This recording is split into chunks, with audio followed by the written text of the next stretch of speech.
Bonjour, Emmanuel Boudier. Dans cette série de vidéos, je vais partager avec vous mes connaissances sur l'influence des écrans sur vos enfants. Vous trouvez que vos enfants passent beaucoup de temps devant les écrans. Vous ne savez pas quoi faire ni que dire pour qu'ils arrivent à s'en détacher et passer beaucoup plus de temps avec vous ou tout simplement devant leurs devoirs. Vous demandez peut-être si les écrans sont bons pour leur santé et quelle influence ils ont sur eux. Dans cette vidéo, vous allez découvrir ce qu'on ne vous dit pas sur les écrans, comment les limiter et les contrôler. Ce que je vais partager avec vous, ce ne sont pas mes théories qui sont tirées de mes convictions personnelles, mais le résultat d'études scientifiques. On va partir d'abord d'une idée reçue, que les jeunes regardent de moins en moins la télé et qu'ils passent de plus en plus de temps sur leur ordinateur ou sur les autres technologies. Eh bien, ce n'est pas vrai. Les jeunes regardent la télévision autant qu'avant, si ce n'est même parfois peut-être un peu plus. En effet, on est passé en France à 6,4 écrans en moyenne par foyer. On regarde donc de plus en plus la télé sur d'autres moyens que la télé, sur l'ordinateur, la tablette ou le portable. Selon une étude menée en 2014 par Médiamétrie, c'est une société qui comptabilise les audiences et les études marketing. Autrement dit, TF1, pour savoir quel programme elle va mettre en place et pour faire de l'audience justement, elle va consulter cette société. Et que nous dit cette étude? Elle nous dit que les enfants de 4 à 11 ans regardent en moyenne la télé 1h58 par jour.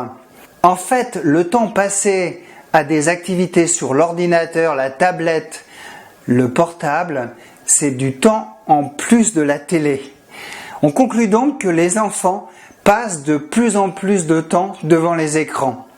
Ceux qui regardent régulièrement mes vidéos savent que j'ai l'habitude de raconter une petite histoire d'une patiente qui est venue à mon cabinet et qui s'appelle Elsa et qui a 16 ans. Et les parents me disent que cette adolescente, elle travaille dur et tard le soir pour des résultats très médiocre à l'école. Je suis un peu étonné car à chaque fois qu'elle vient me voir le mercredi, elle est fatiguée. Ensuite, après avoir demandé quelques questions sur son mode de vie après l'école, j'arrive enfin à comprendre pourquoi. Elle a la télé dans sa chambre. Elle regarde les programmes parfois jusqu'à minuit et demi. Et encore, c'est ce qu'elle me dit. Elle se lève le matin à 6h30 pour prendre le bus. Et parfois, la nuit, quand elle n'arrive pas à dormir, elle rallume la télé. Quand on sait l'impact de la télé sur le sommeil, c'est plutôt gênant. Elle a dû s'en mordre les doigts de m'avoir raconté ça, car évidemment, je l'ai dit à ses parents. Je vous laisse tirer les conclusions de cette histoire. Maintenant, nous allons parler des effets de la télé et des écrans sur vos enfants et notamment dans un premier temps sur l'activité mentale et un sujet qui vous intéresse beaucoup, les résultats scolaires. Je vous montre d'abord un dessin. Ce sont des dessins obtenus lors du test du bonhomme par Peter Winterstein, un pédiatre allemand qui a réalisé ce test pendant 35 ans avec des enfants de 5 ans, tous issus de même milieu social. Je vous laisse tirer les conclusions de cette expérience. Attention, ne vous précipitez pas tout de suite pour faire dessiner vos enfants. Vous allez en tirer des conclusions trop hâtives. On peut se dire que les enfants dans cette étude regardent excessivement la télé. Oui, c'est vrai. Mais il y a une autre étude américaine qui a suivi des enfants depuis leur plus jeune âge pendant 25 ans. Elle tire comme conclusion que le fait d'avoir regardé la télévision 1 heure par jour à l'école primaire augmentait de 43% les risques de sortir de l'école sans diplôme. Alors si votre enfant rate le bac, il y a peu de probabilité pour que vous vous disiez que c'est à cause de la télé. Évidemment, ce n'est pas le seul facteur, mais cela augmente sérieusement les risques que ça arrive. Alors, ne restons pas sur du négatif. Je suis thérapeute comportemental et cognitif et je suis Mister Positif. La bonne nouvelle, c'est qu'une autre étude a été faite sur des ados de 14 à 16 ans pendant 2 ans. Ceux qui ont diminué leur consommation d'1 heure par jour au profit de la découverte, je sais pas moi, du tennis ou du temps passé avec leurs petites copines, ont vu annuler leur risque d'échec scolaire de 50%. Les autres qui ont augmenté leur consommation, c'est-à-dire de plus d'1 heure par jour de télé, ont augmenté leur risque de 50%.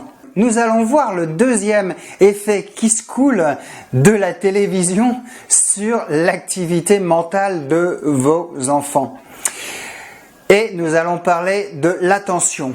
Il y a une patiente un jour qui vient à mon cabinet et qui me dit « Moi, mon enfant, il a absolument aucun problème d'attention. Il peut rester des heures devant la télé, calme et sans bouger. » Je lui ai répondu « Oui, c'est vrai.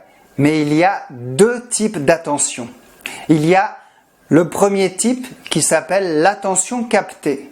C'est une attention réflexe, comme quand le médecin vous donne un coup de marteau sur le genou.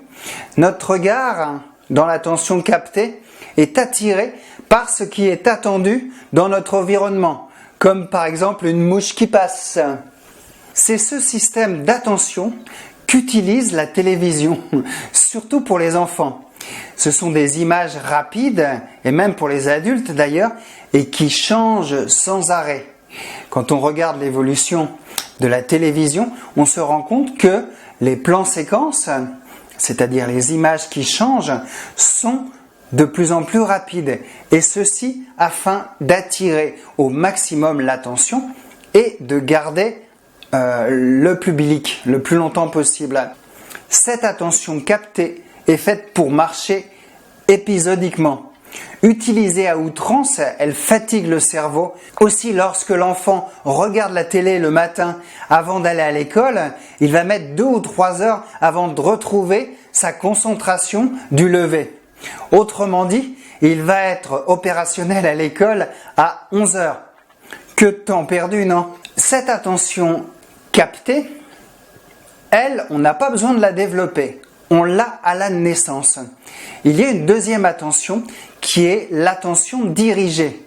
Et ça, c'est l'attention soutenue qui sert à résoudre les problèmes mathématiques, à écouter la maîtresse et lire. C'est une attention qui sélectionne les données les plus pertinentes et qui nécessite un apprentissage en faisant des activités régulières comme l'école, le sport, les échecs, les jeux, les devoirs. La télé, elle altère cette attention dirigée. Il faut savoir que les bases de cette attention, ils vont s'acquérir dès le plus jeune âge. La télé, allumée, sans que l'enfant la regarde, elle est nocive pour son développement, car il va interrompre ses jeux, son attention étant épisodiquement captée par un son, par une image. Tout ce qu'on a dit sur la télé peut s'appliquer aux jeux vidéo. Et même si on vante les mérites de jeux vidéo comme améliorant l'attention, certaines études ont montré effectivement que c'était vrai, mais pas forcément pour tous les enfants. Et encore une fois, ça va améliorer l'attention captée, qui prend en compte tout changement dans notre environnement. Et non la concentration qui sert à faire les devoirs. Plutôt embêtant, non? Voilà. Si vous avez aimé cette vidéo, eh bien partagez-la et cliquez sur j'aime ci-dessous. Vous pouvez aussi vous abonner à ma chaîne YouTube. Dans la seconde vidéo, nous allons continuer à parler de l'impact des écrans sur votre enfant et nous parlerons du langage. Je vous dis à bientôt pour une autre vidéo. Au revoir.